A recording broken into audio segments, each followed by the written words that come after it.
स्वागत है BIS की क्लास में। आशा है आप लोग सकुशल होंगे। आज हम लोग इसमें जो टॉपिक डील कर रहे हैं वो है मीडिया एथिक्स का। एग्ज़ाम के दृष्टिकोण से ये बहुत ही इम्पोर्टेंट टॉपिक है क्योंकि मीडिया वैसे भी काफ़ी इम्पोर्टेंट रोल अदा करती है हमारे समाज में।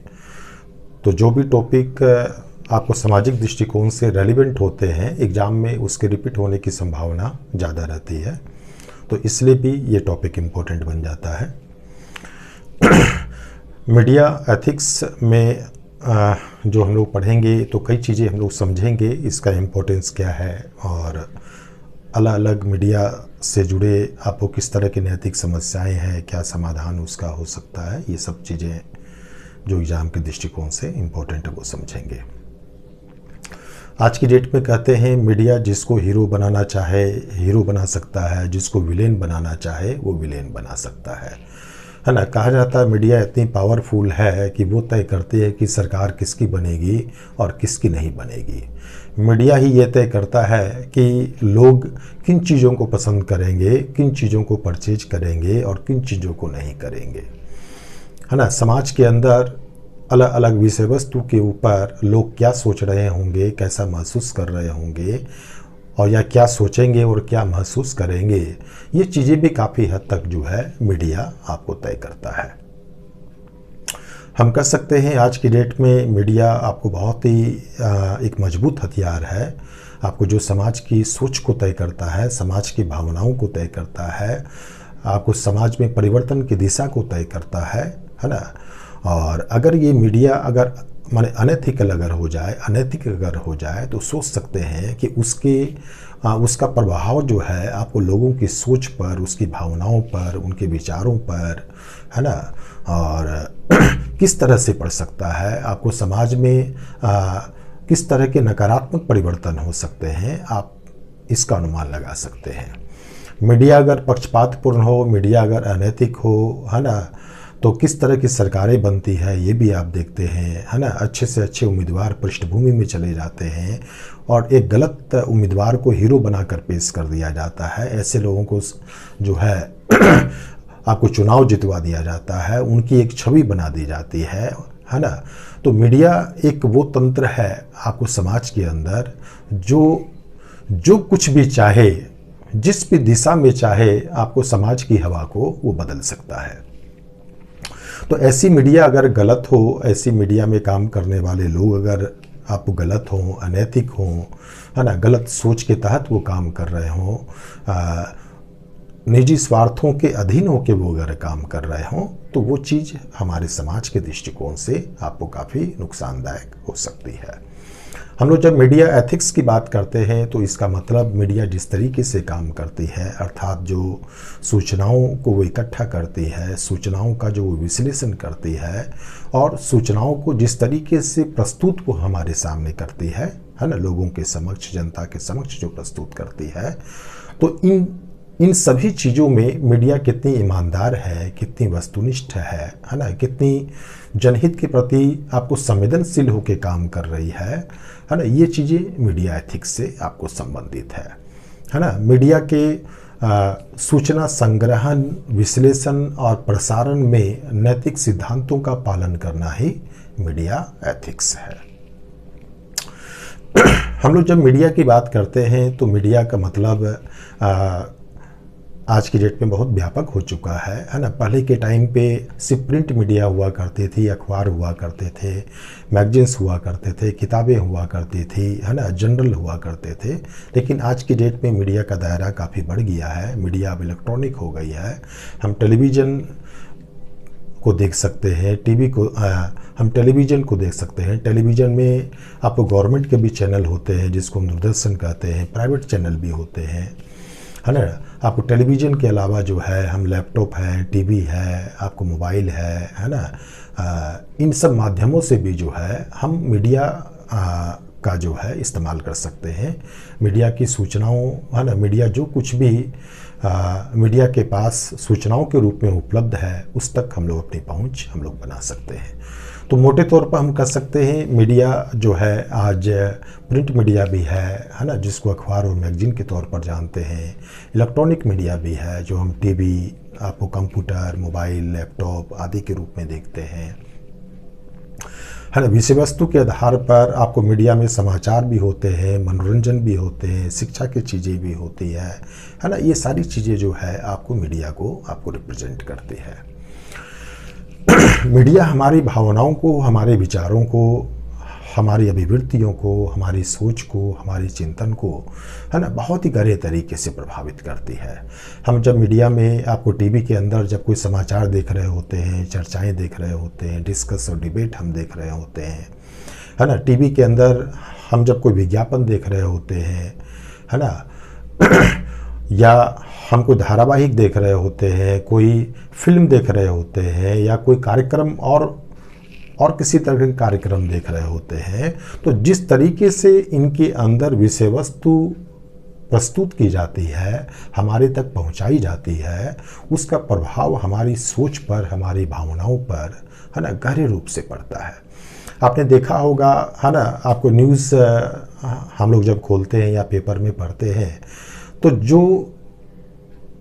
जो अधिकांश समाचार चैनल, है ना, किसी विषय वस्तु के संदर्भ में आपको जिस तरह की चीज़ें, जिस तरीके से वो बताते हैं, उसी हिसाब से हमारी भी सोच जो है वहाँ पर जनरेट हो जाती है।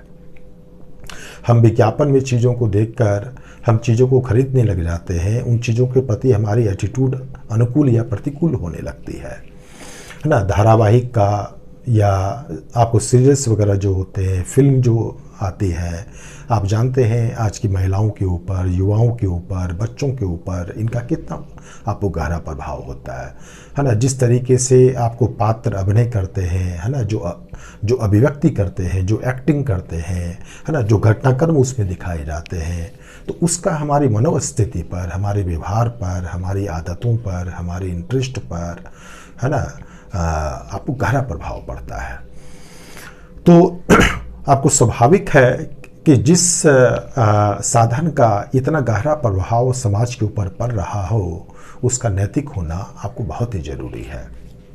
जब हम लोग मीडिया की बात करते हैं तो मीडिया में न्यूज़ मीडिया भी आता है, जो समाचार चैनल के माध्यम से, वो चाहे रेडियो में हो या टीवी के अंदर हो, जो भी समाचार हम लोग देखते हैं तो वो न्यूज़ चैनल कहलाते हैं। और मनोरंजन से जुड़े जितने कार्यक्रम आते हैं वो मनोरंजन मीडिया को रिप्रेजेंट करता है। और जो सोशल मीडिया, फेसबुक, व्हाट्सएप वगैरह, है ना, इसको हम लोग सोशल मीडिया कहते हैं।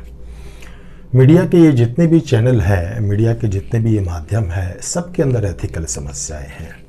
हम लोग जब न्यूज़ चैनल की बात करते हैं तो अक्सर हम लोग देखते हैं कि न्यूज़ के अंदर जो समाचार हम तक पहुंचाए जाते हैं, है ना, पक्षपातपूर्ण होते हैं। अलग अलग चैनल अलग अलग आपको धाराओं में बटे होते हैं, है ना। कोई विचारधारा के आधार पर आपको समाचारों को अलग तरीके से उसका विश्लेषण कर रहा है, अलग तरीके से निष्कर्ष निकाल रहा है, अलग तरीके से प्रस्तुत कर रहा है।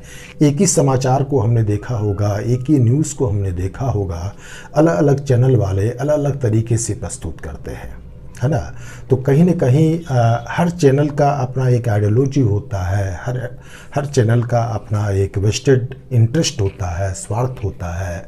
जो एंकर्स होते हैं उनका अपना पूर्वाग्रह होता है, उनकी अपनी विचारधारा होती है, आइडियोलॉजी होती है। चैनल का अपना इंटरेस्ट होता है ना, उनका अपना स्वार्थ होता है ना। किस कंपनी से उसको विज्ञापन मिल रहा है, किस पार्टी से उसको ज़्यादा सपोर्ट मिल रहा है ना। कौन सी पार्टी से उसके जो प्रमोटर जो हैं, उनके जो मालिक हैं, उनके नज़दीकी संबंध है ना। ये सारी चीज़ें इस चीज़ को तय करती है कि जो भी समाचार जो आपको उसके द्वारा प्रस्तुत किए जाएंगे वो किस तरीके से, किस डायरेक्शन में प्रस्तुत किए जाएंगे।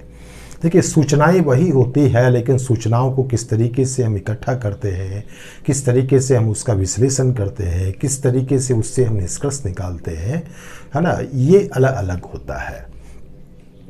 तो अक्सर हम लोग देखते हैं कि न्यूज़ के अंदर इस तरह की चीज़ें पाई जाती है ना, समाचारों में पक्षपातपन होता है, राजनीतिक ध्रुवीकरण होता है ना, राजनीतिक पार्टियों से अलग अलग उनका झुकाव होता है स्पष्ट।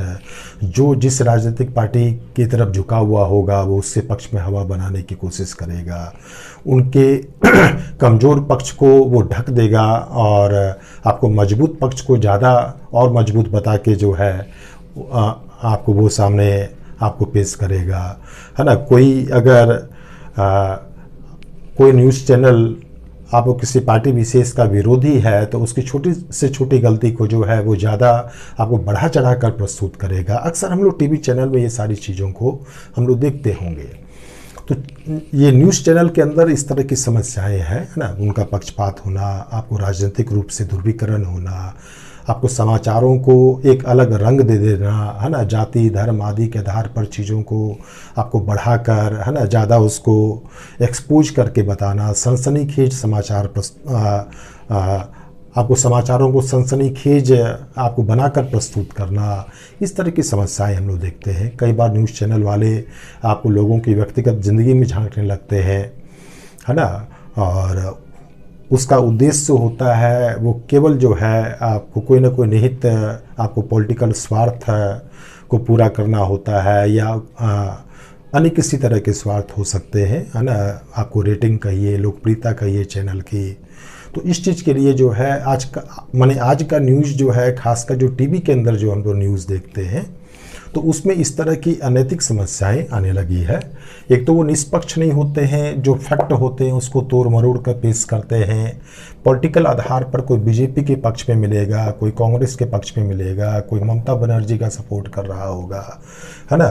हर चैनल को आप खोल के देखेंगे ना, आपको वो दिख जाएगा कि कौन चैनल किस पार्टी के सपोर्ट में काम कर रहा है। तो एक तरह से जो भी चीज़ें घटित हो रही होती है उसको वो निष्पक्ष आपको तरीके से आप तक नहीं पहुंचाता है ना। मान लिया जाए कि आपको बीजेपी की रैली हो रही है और चैनल कोई कांग्रेस का चहेता है, तो बीजेपी की रैली में अगर भीड़ ज़्यादा भी हुई होगी तो वो कहेगा कि भीड़ उतनी नहीं हुई जितना उन लोगों ने सोचा था। और अगर वो बीजेपी का पक्षधर अगर वो आपको चैनल अगर हुआ तो वो उसी रैली के बारे में कहेगा कि लाखों की भीड़ हुई, ऐतिहासिक भीड़ हुई, है ना। तो आपने देखा होगा कि एक ही घटनाक्रम को किस तरीके से राजनीतिक कलर से प्रभावित होकर जो है अलग अलग चैनल जो है उसको प्रस्तुत करते हैं। आजकल न्यूज़ में हम लोग देखते हैं कि सकारात्मक चीज़ें बहुत कम होती है और नकारात्मक जो चीज़ें आपको ज़्यादा दिखाई जाती है। इसका मतलब कि आपको समाज में कहाँ कहाँ चीज़ें अच्छी हो रही है, क्या क्या चीज़ें आपको कौन कौन से लोग आपको समाज के लिए कौन कौन सा बेहतर काम कर रहे हैं, इसको वो कम दिखाते हैं। और नकारात्मक घटनाएं जैसे चोरी कहाँ हुई, कहाँ बलात्कार हुआ, कहाँ किसने किसको गाली दी, है ना, कहाँ कौन धरने पे बैठ गया, कौन जो है तो इस तरह की चीज़ें जो है जितने भी नकारात्मक न्यूज़ जो होते हैं उसको वो ज़्यादा ढूंढता है, ज़्यादा उसको परोसता हमारे सामने। तो कहीं ना कहीं इससे एक नकारात्मक सा माहौल जो है, एक मानसिकता जो है समाज में फैलती है। अक्सर आपने देखा होगा आपको बहुत सारे न्यूज़ चैनल जो है इसके लिए आपको बदनाम होते हैं कि समाचारों को बहुत ही आपको सनसनीखेज बना देते हैं। एक अननेसेसरी जो है एक फोबिया बना देते हैं समाज में, या वो कोरोना का मैटर हो या आपको कोई भी मैटर हो, है ना, आपको भारत चाइना के बीच अगर विवाद हो गया तो इस तरह के इस तरीके से मामले को वो सनसनीखेज बना देंगे, लगातार उन चीज़ों को इस तरह से प्रस्तुत करेंगे कि आपको लगेगा कि युद्ध अब बस होने वाला है। तो इससे कहीं ना कहीं जो है वो लोग के अंदर जो है एक जो है मतलब एक सही पिक्चर जो बननी चाहिए किसी भी विषय वस्तु के संदर्भ में वो नहीं बन पाती है। लोग हो सकता आक्रामक हो जाए, लोग हो सकता भावुक हो जाए, कोई डर जाए, है ना, आप कोई भयभीत हो जाए। इस तरह की चीज़ें जो है आपको न्यूज़ चैनल में अक्सर होती है। न्यूज़ चैनल वाले जितने भी लोग होते हैं उस बहुत कम लोग होते हैं जो पूरी तरह निष्पक्ष होते हैं। लोग बाइस्ड होते हैं जाति के आधार पर, धर्म के आधार पर, क्षेत्र के आधार पर, है ना। आपने देखा होगा अक्सर कि जो न्यूज़ रिपोर्टर जो होते हैं अक्सर आपको जातिक सूचक शब्दों का इस्तेमाल करके जो है वो आपकी भावनाओं को उभारने की कोशिश करते हैं, और इसके माध्यम से वो अपने चैनल को ज़्यादा से ज़्यादा आपके बीच वो लोकप्रिय बनाना चाहते हैं, अपने प्रोग्राम को वो हिट बनाना चाहते हैं। अक्सर न्यूज़ चैनल के अंदर एक ये भी अनैतिक समस्याएं देखी जा रही है कि जो रिपोर्टर जो होते हैं वो पैसे लेकर जो है या कोई लाभ लेकर किसी भी तरह का जो है वो समाचारों को बनाते हैं, क्रिएट करते हैं और समाचारों को उस हिसाब से प्रस्तुत करते हैं कि जिससे कि व्यक्ति विशेष को फ़ायदा हो जाए और उसके बदले में उसको कुछ इंसेंटिव मिल जाए। तो इसके अलावा होता है कि जो कंपनी जो होती है, जो विज्ञापन जो देती है आपको न्यूज़ चैनल को, है ना, उन कंपनियों के प्रभाव में भी जो है न्यूज़ बनाए जाते हैं, न्यूज़ क्रिएट किए जाते हैं। तो ये सब चीज़ जो है आपको मोस्टली न्यूज़ मीडिया के अंतर्गत हम लोग देखते हैं। इंटरटेनमेंट मीडिया के अंदर भी आपको बहुत सारी अनएथिकल आपको समस्याएं हम लोग देखते हैं। अक्सर जो सीरियल फिल्में जो बनती है वो अपराध प्रवण होती है, अपराध, हिंसा, है ना, इस तरह की चीज़ों को ज़्यादा उससे बढ़ावा मिलता है। जो आपराधिक पृष्ठभूमि के जो व्यक्ति हैं उनको हीरो बनाकर पेश किया जाता है। जो गुंडे, मवाली, माफिया, डॉन, इस तरह के लोग जो हैं उनको हीरो बनाकर प्रस्तुत किया जाता है। तो कहीं ना कहीं उससे समाज में एक आपराधिक प्रवृत्ति को प्रोत्साहन मिलता है। इस तरह के लोगों को महिमा मंडित करने से जो है समाज के युवाओं को जो है एक गलत दिशा पड़ती है। मनोरंजन में अक्सर हमने देखा होगा मीडिया के अंदर कि महिलाओं का चरित्र बहुत ही कमज़ोर रखा जाता है, नकारात्मक रखा जाता है, षड्यंत्रकारी रखा जाता है, खासकर सीरियल वगैरह में आपने देखा होगा। तो उससे कहीं ना कहीं समाज के अंदर जो वुमन एम्पावरमेंट का जो हमारा प्रोसेस है वो हमारा कमज़ोर होता है। महिलाओं के प्रति समाज में एक नकारात्मक छवि बनती है ना। बच्चों के प्रोग्राम में भी हमने देखा होगा, जो आजकल बच्चों के जो गेम वगैरह जो आ रहे हैं, गेम में आपने देखा होगा कि अधिकांश गेम या जो बच्चों में ज़्यादा लोकप्रिय गेम जो है वो गेम है जो युद्ध से जुड़े हुए हैं, आक्रामकता से जुड़े हुए हैं, लड़ाई झगड़े से जुड़े हुए हैं, मरने मारने से जुड़े हुए हैं। तो उससे कहीं ना कहीं जो बच्चों की कोमल मानसिकता जो है उसमें आक्रामकता के बीज फूटते हैं, आपराधिक प्रवृत्ति के बीज आपको फूटते हैं, और ऐसे ही बच्चे आगे चलकर हिंसक हो जाते हैं, आक्रामक हो जाते हैं, अपराधी बन जाते हैं। उनके अंदर हथियारों को यूज़ करने की एक स्वाभाविक रुचि जो है उनके अंदर होने लगती है। तो ये सब चीज़ें मनोरंजन मीडिया के अंतर्गत एक नेगेटिव चीज़ है, अनएथिकल चीज़ है। मीडिया में अक्सर आपने देखा होगा इंडियन वैल्यूज़ को थोड़ा कमज़ोर तरीके से दिखाया जाता है, वेस्टर्न वैल्यूज़ को बढ़ा चढ़ा के दिखाया जाता है। जो हमारी अपनी मान्यताएं जो हैं उसको इन्फीरियर जो आपको तरीके से प्रस्तुत किया जाता है। इसी तरह जो आपको सीरियल या इस तरह की चीज़ें जो बनती है आपने देखा होगा, इसमें इस तरह से आपको चीज़ों को प्रस्तुत किया जाता है कि एक आदमी के अंदर जो है एक उपभोक्तावादी, है ना, उपभोग की प्रवृत्ति का एक भूख पैदा करता है वो, है ना। आपको घर इस तरह के से होंगे, सुविधाएं इस तरह से होगी घरों के अंदर कि एक आम व्यक्ति के अंदर भी अपनी क्षमता से बाहर चीज़ों को खरीदने और इस्तेमाल करने की और या भौतिक सुख सुविधाओं को बढ़ाने की जो है इच्छा शक्ति जगती है ना। वो उसके लिए किसी भी हद तक जाने को या कोई भी कदम उठाने को वो आपको राजी हो सकता है। तो ये इंटरटेनमेंट मीडिया भी जो है आपको कहीं ना कहीं आपको बहुत सारे मुद्दों पर ये अनैतिक हो जाता है ना। आपने उसमें देखा होगा ग्रामीण पृष्ठभूमि का चित्रण बहुत कम होता है। अधिकांश सीरियल फिल्म जो बनते हैं उसमें आपको शहरी पृष्ठभूमि दिखाई जाती है, शहरी आबो हवा दिखाई जाती है, जबकि भारत का एक बड़ा हिस्सा जो है या सबसे बड़ा हिस्सा जो है, 2/3 हिस्सा जो है वो गांव से जुड़ा हुआ है। तो उसमें कहीं ना कहीं जो है गांव की उपेक्षा यहाँ पर देखते हैं हम लोग। सोशल मीडिया के अंदर भी इस तरह की अनएथिकल हम लोग समस्याएं देखते हैं। जैसे जो है सोशल मीडिया में पोस्ट वगैरह हमने देखा होगा, आपने देखा होगा कि भाई अलग अलग जाति के आधार पर, धर्म के आधार पर सोशल मीडिया में ग्रुप बने हुए हैं और वो दूसरी जातियों के प्रति, धर्म के प्रति एक आप नकारात्मक ऊर्जा से भरा हुआ पोस्ट को जो है वो लोग स्प्रेड करते हैं, भावनाओं को भड़काते हैं, तथ्यों को तोड़ मोड़ कर जो है आपको लोगों को उत्तेजित जो है करने की कोशिश करते हैं। सोशल मीडिया में चूँकि जो समाचार जो होते हैं या जो आप पोस्ट करते हैं वो फ़िल्टर नहीं होता है। फ़िल्टर का मतलब कि वो समाचार या जो पोस्ट आप कर रहे हैं वो सही है या गलत है, इसको चेक करने की कोई सुविधा नहीं होती है। तो कोई भी गलत सही समाचार है ना, कोई भी गलत सही तथ्य और सूचना जो है आप फेसबुक के माध्यम से, व्हाट्सएप के माध्यम से स्प्रेड कर सकते हैं।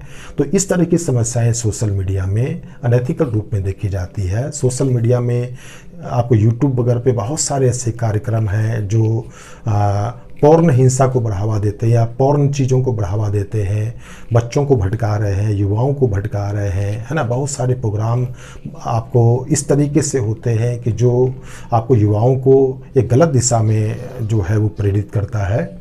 तो ये सब सोशल मीडिया के अंदर जो है आपको चीज़ें देखते हैं कि नकारात्मक चीज़ें उसमें बहुत ज़्यादा जो है विकसित होने लगी है। सकारात्मक चीज़ें भी हैं, लेकिन चूँकि अनैतिक चीज़ों के बारे में हम लोग यहाँ जो समझने की कोशिश कर रहे हैं, तो ये सब अनैतिक पक्ष जो है सोशल मीडिया में हमें देखने को मिलते हैं। मीडिया का वो चाहे कोई भी क्षेत्र हो, प्रिंट मीडिया का क्षेत्र हो, इलेक्ट्रॉनिक मीडिया का क्षेत्र हो, न्यूज़ से जुड़ा मीडिया का क्षेत्र हो या मनोरंजन है न से जुड़ा आपको मीडिया का क्षेत्र हो, या जो आजकल हम लोग फेसबुक, व्हाट्सएप वगैरह जो यूज करते हैं, टेलीग्राम वगैरह जो यूज करते हैं, तो उससे जुड़ा मीडिया का आपको पहलू हो। हर जगह अपने अपने तरीके की कुछ अनैतिक समस्याएं हैं जिसका समाधान करना ज़रूरी है, इसके समाज पर प्रभाव को देखते हुए। तो इसी क्रम में कुछ मॉरल प्रिंसिपल के संदर्भ में हम लोग चर्चा करेंगे। एक तो जनरल मॉरल कोड आपको कुछ चिन्हित किए गए हैं। इसका मतलब कि जो आपको जनरलाइज तरीके से जो है मीडिया के हर क्षेत्र में जो है इस तरह के नैतिक सिद्धांतों का, नियमों का पालन जरूरी होगा। तो इसमें कुछ सिद्धांत हमने यहाँ पर आपको लिखे हैं, वो मैं समझा देता हूँ आपको।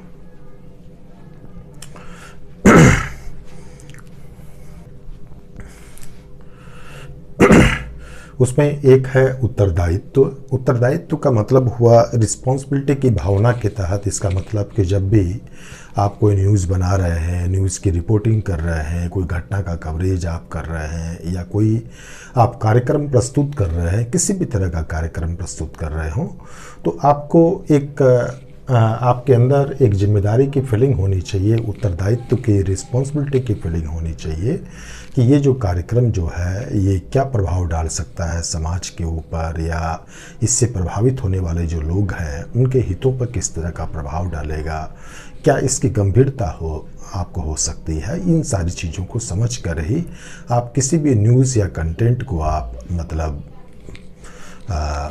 उसका कवरेज करें या उसको आप प्रस्तुत करें। दूसरा है मीडिया की स्वतंत्रता। ये माना गया है कि मीडिया आपको सही तरीके से, निष्पक्ष तरीके से, खासकर सत्ता के प्रभाव से अलग रहकर तभी काम कर सकती है जब उसको पर्याप्त आपको स्वतंत्रता दी जाए। लोकहित यानी पब्लिक इंटरेस्ट एक ऐसा मूल प्रिंसिपल आप कह सकते हैं कि जितने भी नैतिक सिद्धांत हैं उन नैतिक सिद्धांतों के मूल में जो है वो लोकहित ही है, पब्लिक इंटरेस्ट ही है। इसका मतलब कि मीडिया कर्मी से जुड़े जितने भी लोग हैं, है ना, उनकी टॉप प्रायोरिटी में जो है वो पब्लिक इंटरेस्ट होना चाहिए।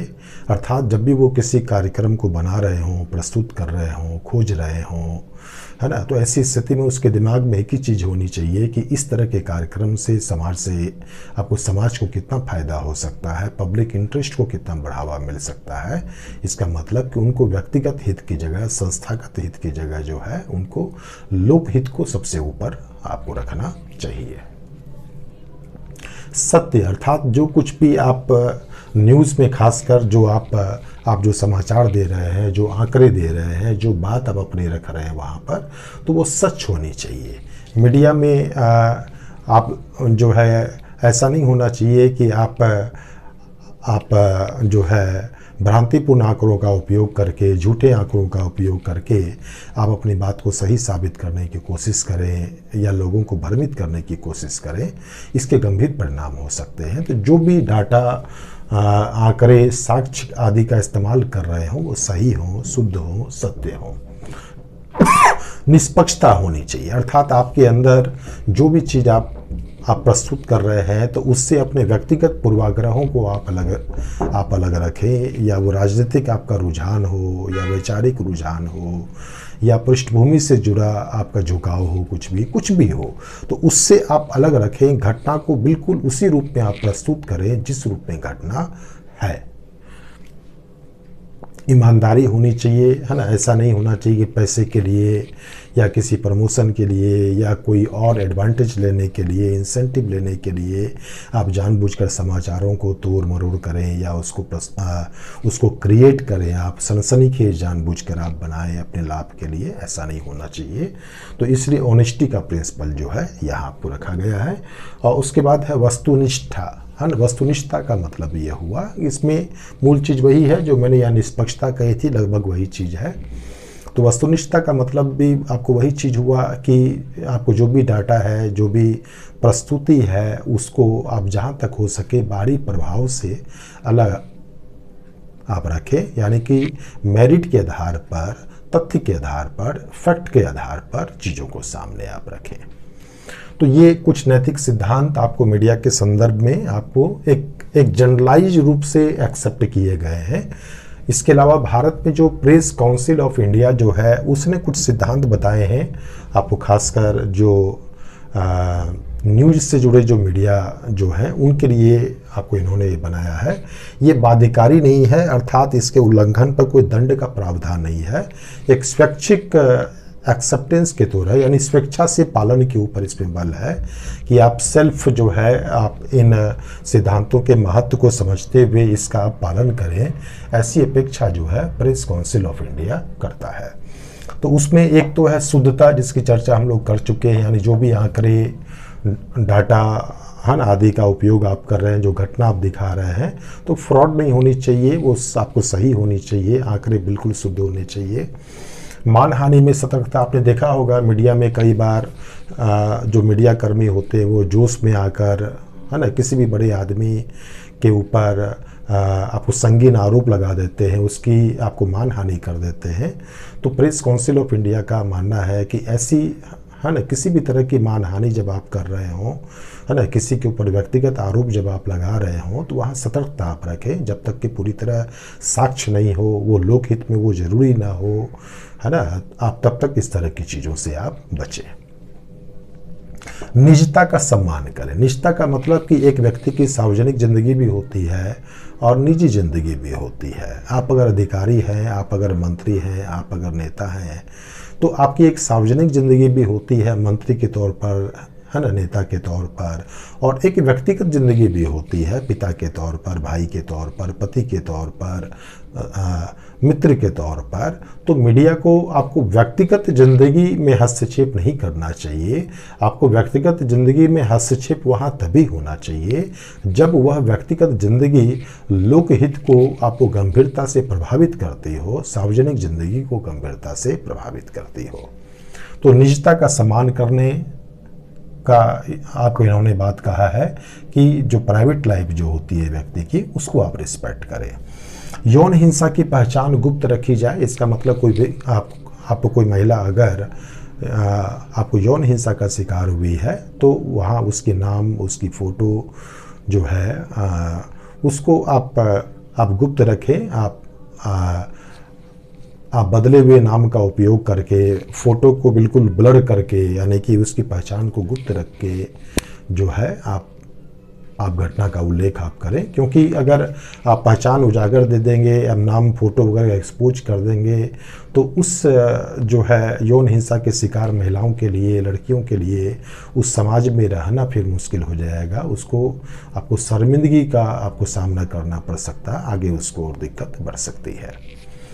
इसके बाद इसने कहा सनसनीखेज आपको समाचार से बचे। मैंने आपको पहले भी कहा था कि समाचारों को सनसनीखेज बनाना बहुत सारे टीवी चैनल का एक अलग सा उनका एक फोबिया होता है ना। आपको छोटी छोटी चीज़ों को भी इस तरीके से प्रस्तुत करते हैं, किसी भी घटना को इतना बढ़ा चढ़ा कर प्रस्तुत करते हैं कि अब जैसे वो चीज़ होने ही वाली है ना, दुनिया ख़त्म होने वाली है, कोई उपग्रह पृथ्वी से टकराने ही वाला है, चाइना से युद्ध होने ही वाला है, और दिन भर वही चीज़ें अगर बार बार घूमेगी तो आप भी इरिटेट हो जाएंगे, और कहीं ना कहीं हो सकता है कि आप डर जाएं, आपके ऊपर, आपकी मानसिकता या आपके मनस्थिति के ऊपर इसका बुरा प्रभाव पड़े। तो ये चीज़ गलत है। इसीलिए प्रेस काउंसिल ऑफ इंडिया का कहना है कि आप समाचारों को आप सनसनीखेज ना बनाएं, जो चीज़ जैसी है उसको आप वैसे प्रस्तुत करें। इंडिया और चाइना से अगर कोई आपको तनाव है मान लिया जाए, तो जो तनाव का जो पहलू है वो आप सामने रखें। अपने मन से आप युद्ध की जो है आप परिकल्पना न कर लें, और युद्ध में भारत और चीन की जो स्थिति क्या होगी, कौन जीतेगा कौन हारेगा, इसका हाइप आप न बनाएं। इसका मतलब ये हुआ व्यवसायिक हित में संतुलन। इसका मतलब हुआ, देखिए कोई भी आज की डेट में मीडिया घराना अगर आपका चल रहा है तो आप जानते हैं कि मीडिया जो है आजकल ऐसे नहीं चलती है ना। बड़े बड़े इंफ्रास्ट्रक्चर खड़े करने पड़ते हैं, आपको बड़ी बड़ी बिल्डिंग्स होती है, स्टूडियो होते हैं, कई आप सैकड़ों की संख्या में कर्मचारी काम कर रहे होते हैं, एक बड़ी पेमेंट उनको देनी पड़ती है। तो यहाँ पर मीडिया भी आपको बिना पैसे से नहीं चल सकता है, तो थोड़ा सा व्यावसायिक हित तो ध्यान में रखना ही पड़ता है, क्योंकि अगर इनकम नहीं होगी, आय नहीं होगी, तो मीडिया जो है अब वो सस्टेन नहीं कर पाएगा। वो जो इंफ्रा है, जो उसका जो खर्च जो है, जो वेतन है और चीज़ों में जो खर्च है, वो अगर ऊपर नहीं हो पाएगा तो मीडिया का आपको जो भी सिचुएशन है, जो भी चैनल कहें या कोई घराना आप कहें, तो वो जिंदा नहीं रह पाएगा। तो आप अपने लाभ के लिए, आप अपने अस्तित्व के लिए, अपने आप को बनाए रखने के लिए, रन करने के लिए, और उसमें थोड़ा बहुत एक बेनिफिट भी आपको हो, ये अच्छी बात है। तो उसको करने के लिए आप व्यावसायिक हित को जरूर आप ध्यान में रखें, लाभ को आप जरूर ध्यान में रखें, लेकिन लाभ ही एकमात्र मोटिव नहीं होना चाहिए, है ना। ये एक बैलेंस को ध्यान में रखते हुए आप काम करें, यानी लाभ के पीछे ही इतना आप न लग जाएं कि जो मीडिया का जो असली मोटिव जो है कि पब्लिक सर्विस को या पब्लिक इंटरेस्ट को सर्व करना, ये मोटिव आपका पीछे छूट जाए। तो लोकहित और व्यवसायिक हित में जो है एक संतुलन होना चाहिए, ऐसा मानना है प्रेस काउंसिल ऑफ इंडिया का। इसके बाद इसका कहना है कि राज्य, समाज और व्यक्ति के अधिकारों को वरीयता हो, यानी कि जब भी आप कोई काम कर रहे हो, न्यूज़ बना रहे हो, घटना को प्रस्तुत कर रहे हो, जो कुछ भी आप कर रहे हो, समाचारों का विश्लेषण कर रहे हो, तो उन सारी चीज़ों के केंद्र में जो है राज्य का हित आप ध्यान में रखें, समाज का हित आप ध्यान में रखें, व्यक्ति के अधिकारों को किस तरीके से इससे मजबूती मिल सकती है, ये आप ध्यान में रखें। ये आपकी टॉप प्रायोरिटी में होना चाहिए। तो ये जो एथिकल सिद्धांत जो है, नैतिक नियम जो है, ये आपको प्रेस काउंसिल ऑफ इंडिया ने जो है ये आपको मतलब न्यूज़ चैनल के लिए, प्रिंट मीडिया के लिए, है ना, या इस तरह की चीज़ों के लिए आपको विकसित किए। इनका पालन स्वैच्छिक है ना। आपको टाइम टू टाइम आपको बहुत सारे कॉन्फ्रेंस, सेमिनार आदि के माध्यम से आपको मीडिया घरानों को इसके लिए अवेयर किया जाता है, जागरूक किया जाता है, जिससे कि वो इन नैतिक सिद्धांतों का अनुसरण करें। इन सिद्धांतों के अलावा जो है सुझाव के तौर पर आप कुछ और आप बातें आप कह सकते हैं, जिससे कि मीडिया एथिक्स को मजबूती मिले। इसका मतलब मीडिया के क्षेत्र में एथिकल सिद्धांतों को, एथिकल वर्क कल्चर को जो है उसको प्रोत्साहन मिले, इसके लिए कुछ सुझाव है। एक तो मीडिया के क्षेत्र में जो भी मीडिया कर्मी हैं, या वो रिपोर्ट बनाने वाले हों, सूचनाओं का आपको कलेक्शन करने वाले हों, या खोजी पत्रकारिता से जुड़े लोग हों, जो भी मीडिया से जुड़े जो काम है ना, आपको जो स्टाफ है, तो ये ध्यान में रखा जाना चाहिए कि ये उनका वर्क प्रोफाइल इतना संवेदनशील होता है कि उनकी नियुक्ति में जो है ऐसे लोगों की ही नियुक्ति की जाए जिनका नैतिक चरित्र अच्छा हो, है ना, जिनके अंदर आपको सामाजिक भावना हो। इसका मतलब कि सोशल इंटरेस्ट, पब्लिक इंटरेस्ट के प्रति जो है उसके अंदर स्वाभाविक रुचि हो, ईमानदार हो, है ना, सच्चा इंसान हो, आपको वैल्यूज़ ओरिएंटेड इंसान हो। ऐसे ही व्यक्तियों को जो है मीडिया कर्मी की नियुक्ति में जगह जो है आपको दी जानी चाहिए। इसके लिए नियुक्ति की प्रक्रिया में आवश्यक संशोधन किए जा सकते हैं, है ना, एथिकल स्क्रीनिंग की जा सकती है, एथिकल इंटरव्यू विशेष रूप से लिया जा सकता है, जिससे कि जो अनैतिक किस्म की सोच वाले जो लोग हैं उनको छांटा जा सके। इसके बाद है मॉरल ट्रेनिंग भी दी जा सकती है। मॉरल ट्रेनिंग का मतलब कि इसमें जो मीडिया कर्मी से जो आपको जुड़े लोग हैं उनको आपको मीडिया के महत्व को बताया जाए, क्या समाज में उसकी भूमिका हो सकती है ना, किस तरह से नैतिक सिद्धांत का मीडिया में होना ज़रूरी है, कौन कौन से नैतिक मूल्यों को अपनाना ज़रूरी है, इन मूल्यों का क्या महत्व है, क्यों महत्व है ना, किस तरीके से किस तरह के दबाव जो है काम करते समय सामने आ सकते हैं, जहां आपको नैतिक मूल्यों से समझौता जो है आपको करने का दबाव पड़ सकता है, कैसे उन दबाव से निपटना है, इन सारी चीज़ों को जो है प्रशिक्षण में जो है नैतिक प्रशिक्षण में, मॉरल ट्रेनिंग में आपको लोगों को बताया जाना चाहिए, संरक्षण दिया जाना चाहिए कि जो आपको नैतिक रूप से जो स्ट्रॉन्ग जो मीडिया कर्मी जो है उनको आपको किसी आपको कारण से उत्पीड़न का सामना न करना पड़े संस्था की तरफ से या आपको पॉलिटिकल पार्टी की तरफ से या अन्य व्यक्ति की तरफ से, है ना। आपको देखिए जो आपको मॉरली साउंड मीडिया कर्मी होगा, आपको स्वाभाविक होगा वो सच के साथ होगा, जो सच के साथ होगा उसकी दुश्मनी बहुत सारे लोगों के साथ हो सकती है, हो सकता है सरकार में शामिल कुछ लोगों के साथ भी उसकी दुश्मनी हो जाए। तो ऐसे में वो सत्य के साथ जो है आपको तभी टिका रहेगा जब उसको जो है आपको किसी भी धमकी की स्थिति में, असुरक्षा की स्थिति में हम उसको संरक्षण दे सकें, उसके भविष्य की सुरक्षा हम कर सकें, उसके परिवार को आर्थिक और अन्य तरीकों से हम सुरक्षा दे सकें।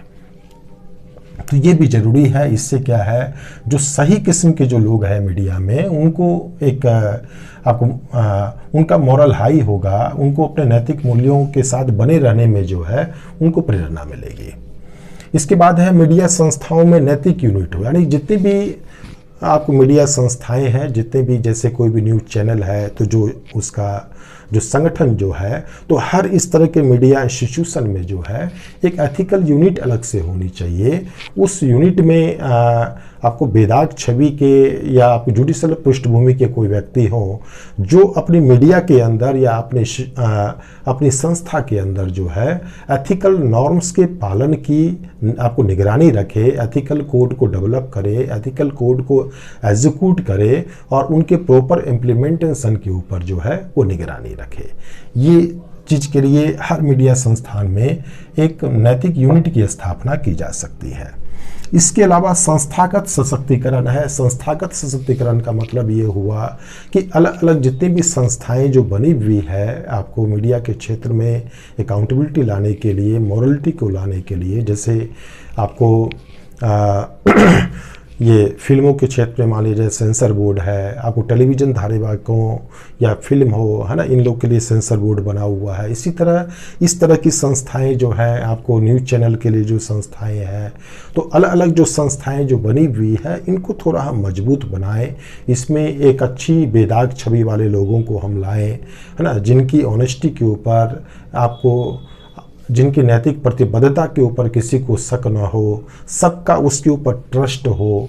तो इस तरह के लोगों को हम लाएं संस्था में, संस्था को उचित हम पावर दें, दंड देने का, निगरानी करने का, है ना, अपने नैतिक जो भी जो कोड बनाए गए हैं उसको सही तरीके से लागू करने के लिए उनको पर्याप्त शक्तियाँ दी जानी चाहिए, है ना। तो ये सब हम चीज़ें अगर करते हैं तो निस्संदेह जो है मीडिया के क्षेत्र में एथिक्स को बढ़ावा मिलेगा, मीडिया एथिक्स हमारा जो है वो स्ट्रॉन्ग होगा। तो ये सब कुछ चीज़ें थी जो हम लोगों को मीडिया एथिक्स में समझना था। इसके बाद हम लोग फिर नए टॉपिक के साथ मिलेंगे। Thank you.